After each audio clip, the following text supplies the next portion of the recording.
Ask me how many times I've recorded this video. Ask me.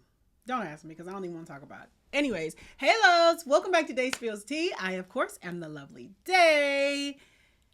Last night's episode of Real Housewives of Potomac, the reunion part 2, it gave a lot. Like, I thought part 1 had a lot, but part 2 had a lot. So if you watched it, you saw Wendy get very emotional. She is still hurting about this issue with Mia.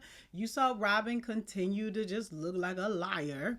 You saw Mia be what I think is just a disgusting human being. And then you also saw this colorism conversation take place, which I thought was very much needed, but really, really fell short. Anyways, before we get into all of that, go ahead and show me some love. Hit the thumbs up button. Make sure you leave some comments down below. Let me know what you think about Mia and the colorism conversation and all those things.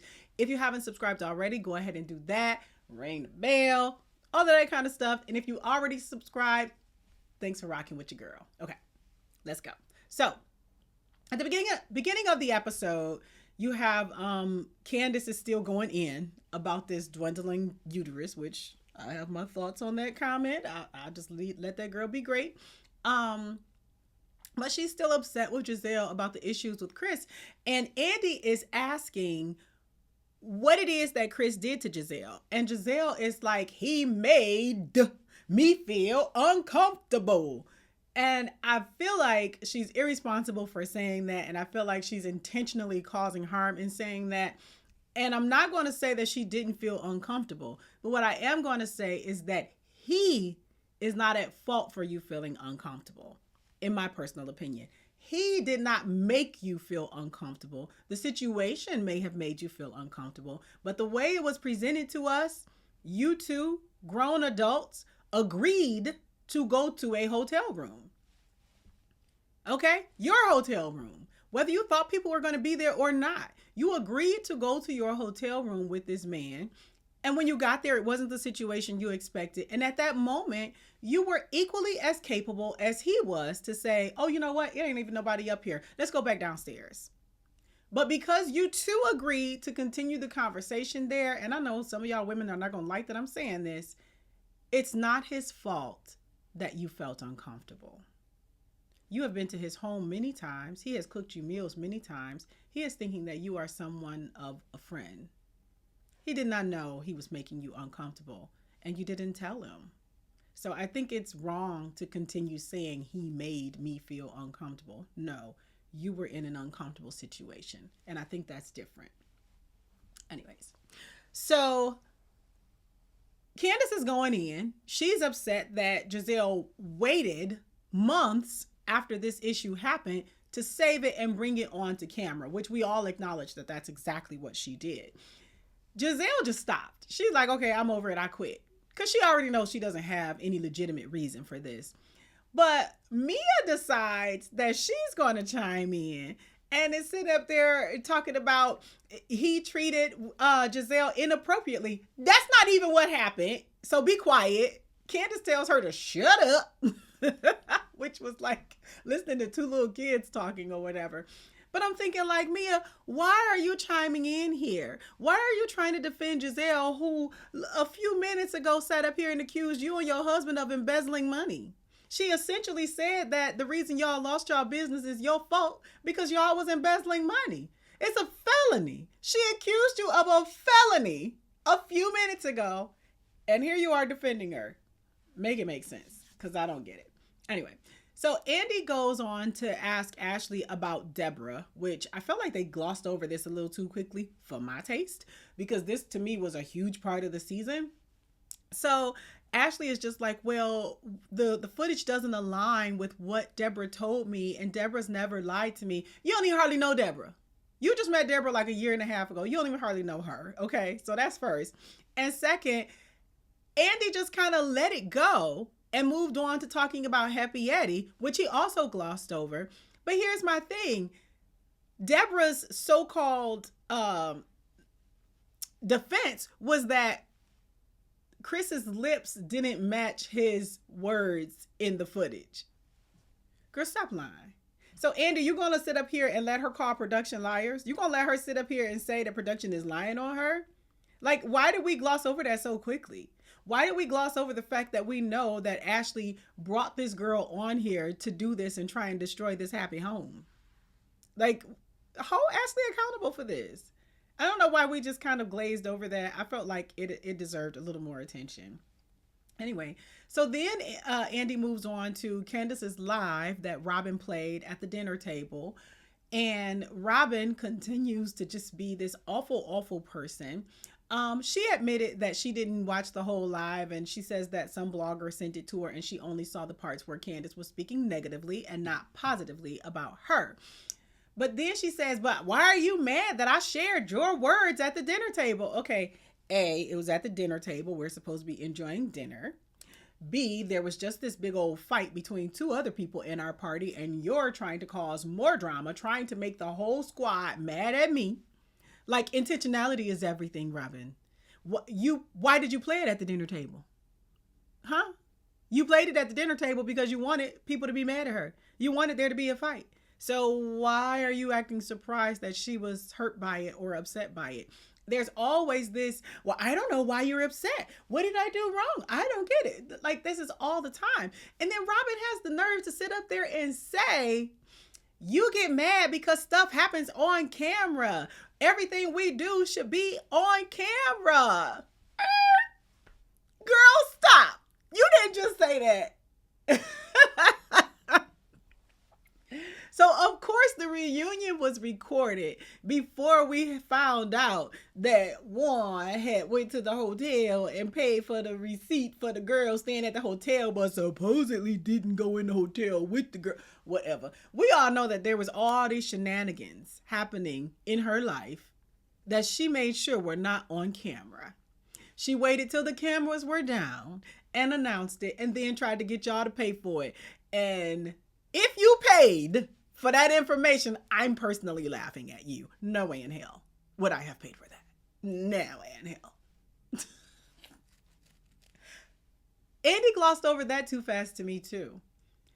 I felt like even though this happened, even though we learned of this after they had already recorded the reunion, I feel like production should have spent a little more time on it, on the actual reunion show. So for the last several years, they've been incorporating a little bit here and there of some of the YouTubers' content, like Tasha K and stuff like that.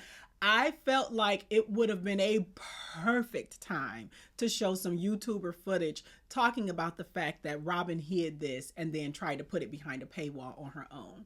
They could have showed some Tisa Tell, some DJ Richie Sky, some Kim Fire, some Funky Dineva. They could have showed any number of YouTubers or all of them talking about this. I would have been here for it.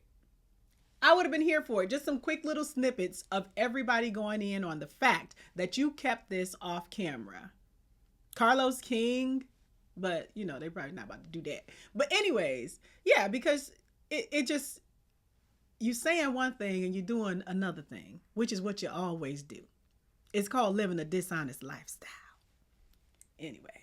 Whatever. Okay, let me go on.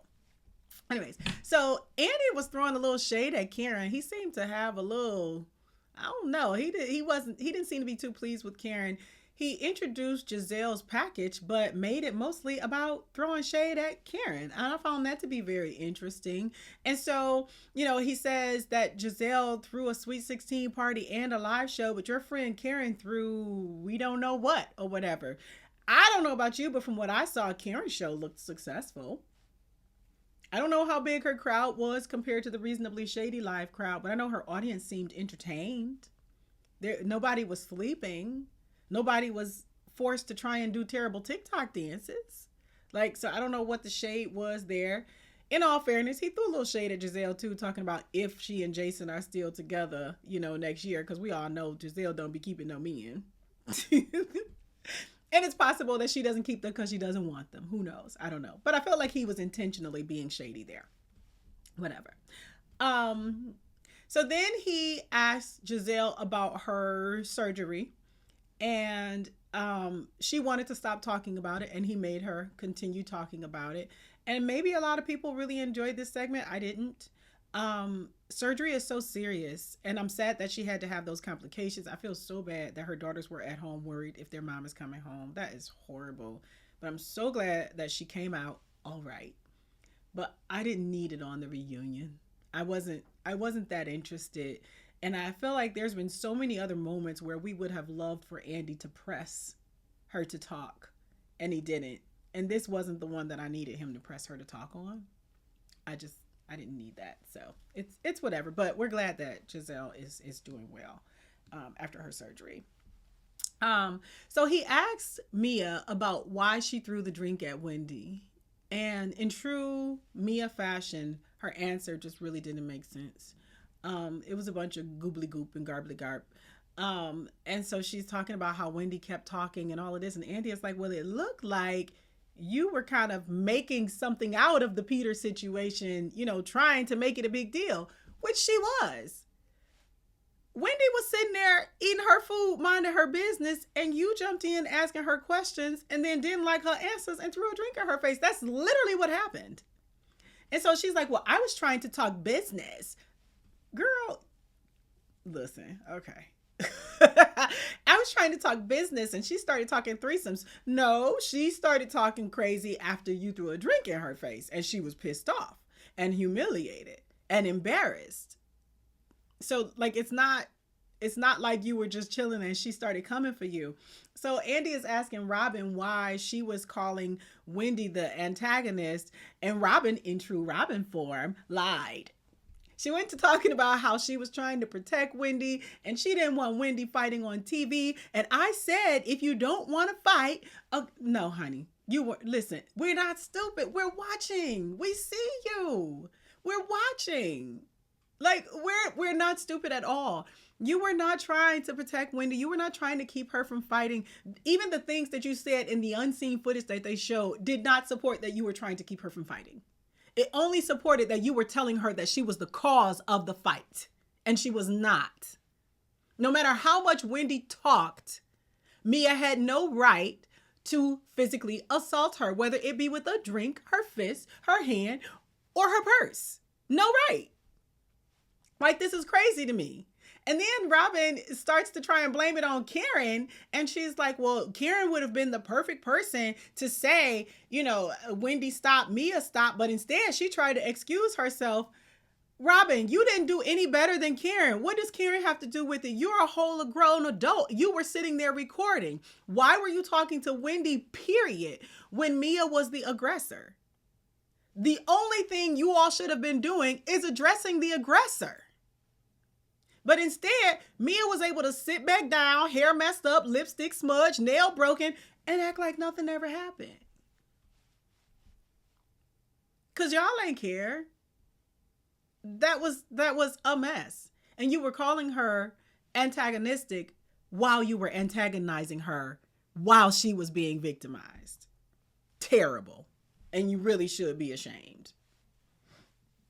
Anyways, and so Andy even asked Robyn about the issue with Charisse, and he asked her about saying that Charisse didn't need to hold her back. Again, she lies and says that I didn't say she didn't hold me back. I said she didn't need to hold me back. Okay, maybe on Watch What Happens Live, you said she didn't need to hold you back, but on the show, you said she did not touch you. You called her on the phone and asked her, did you lay one finger on me? To which Charisse, with her lying self, said, no. Y'all both some liars. And she held you back. And she held you back because you were standing up walking towards another woman. That actually is what it looks like when somebody is trying to stop someone from fighting on camera. Just so you know. But holding your phone in somebody's face, recording them and yelling, stop antagonizing, that's not how you stop someone from fighting on camera. So take a lesson from your lying friend, Charisse. Anyways, so what happened after that? Wendy is very emotional talking about this situation with Mia, and she's still hurt. It's been months and she's still hurt. She's still humiliated. She's still angry. And she did such a good job with managing her emotions and getting her words out. Very, very proud of her in that moment. But she told me, I don't F with you. And Mia, knowing full well what you did was wrong, instead of acquiescing, apologizing, even if you already apologized before, humbling herself or admitting wrongdoing, she instead tries to further victimize Wendy by claiming that she did stuff with Peter. Well, let's talk about you and Peter and you trying to give him the cookie. What does that have to do with your poor behavior? What does that have to do with you attacking me? Like, this is really disgusting behavior. If your daughter watches this show, you are teaching her that if somebody calls you out on your wrongdoing, all you supposed to do is tell them what else they did wrong, even if it's a lie. Who is going to teach the kids? Who going to teach the kids? Like, for people who have terrible behavior, and this is a real question, do you purposely teach your kids your same terrible behavior because you think it's the good, right way to go? Or do you realize that you're terrible and you try and teach them to do the opposite? Because if you try and teach them to do the opposite, they're probably not going to learn it because they're watching you. Anyways, I digress. I thought Mia was disgusting for that. I thought, this woman is literally hurting, choking back tears in front of us, and you decide to try to say that she's having an inappropriate relationship with another man. So you try to attack her marriage, her character, her integrity, everything, because you have none. Oh, my Lord. Anyways, Andy asked Ashley about her change in behavior regarding Monique versus Wendy. I thought that was tacky and tasteless and unnecessary. Ashley was right to support Wendy. I also believe that Ashley was right to be a character witness for Monique. I think that Monique was wrong for beating that girl up, but I also think that she's not a terrible person, and I did not think that she deserved to go to prison and be away from her children and all of that kind of thing. That's just my personal opinion, and I know some people disagree with me. That's fine. But when he asked Ashley that, he said when Monique was far more violent than Mia.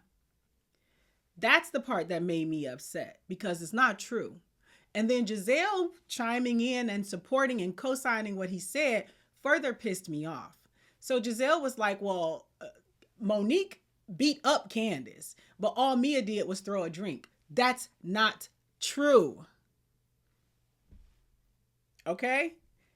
Wendy was not beat up, but it wasn't because Mia didn't try. Mia is no less violent than Monique was. She threw a drink and circled back and tried to hit her with her purse and was trying to beat her up. She's violent. She didn't stop at throwing a drink.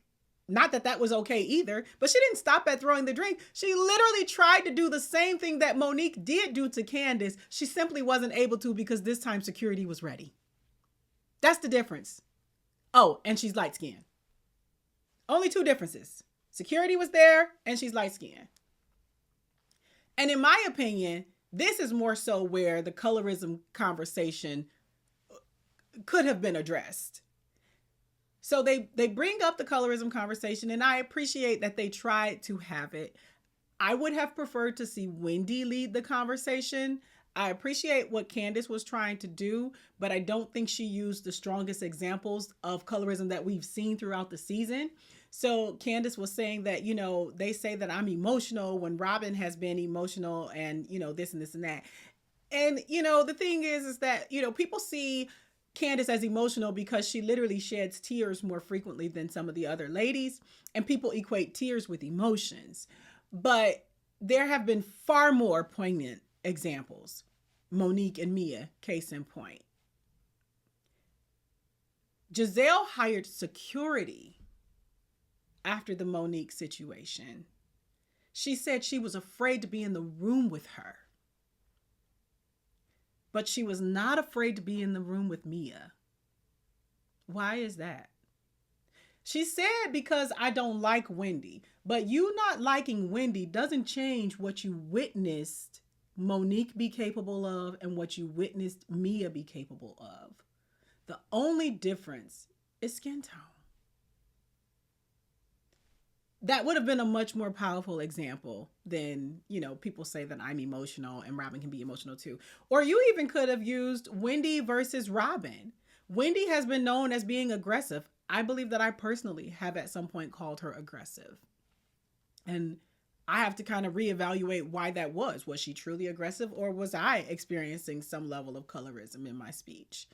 And I can be honest and say that I have to reevaluate. We just do. But Wendy has been known as being aggressive, while Robyn has threatened physical violence on numerous occasions. But nobody sees her as aggressive. And Robyn's like, well, they call me a mean girl. Yeah, because that's what we call light-skinned women who act nastily, and then dark-skinned women who act nastily we call aggressive. That's a part of the colorism. It happens. You're not helping your case. Although, of course, you think you are. I hate it that Gizelle chimed in and said, well, I don't understand how you being emotional has anything to do with your skin tone. While I can partially agree with her, I think chiming in and saying that on this platform during this very important conversation was incredibly tasteless and irresponsible. And I think she minimized and completely diminished the colorism conversation, which is an important one. Gizelle, your daughters are darker than you. Your ex-husband is much darker than you. And there's a chance that your daughters will be even darker than they are currently. They may not experience life from the same lens as you've been privileged enough to experience it from. The colorism conversation is one you should have and should respect, in my humble opinion. I thought that was so tacky and distasteful. There are times when you can just shut up.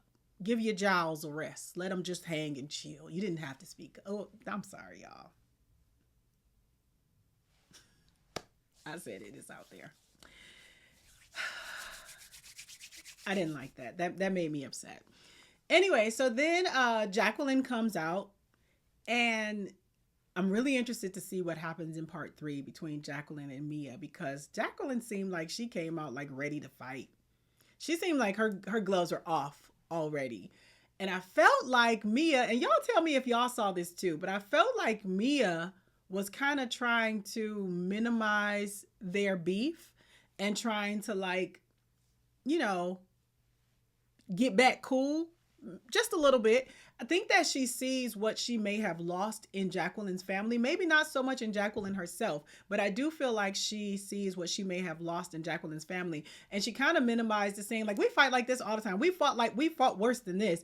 And Jacqueline's like, no, let's talk about your messy family business. Let's talk about your torn up finances and all of that. And so then, of course, Mia is not going to back down. So then she pulls out her little funky little box, and it looks like they're about to just be showing receipts back and forth with each other.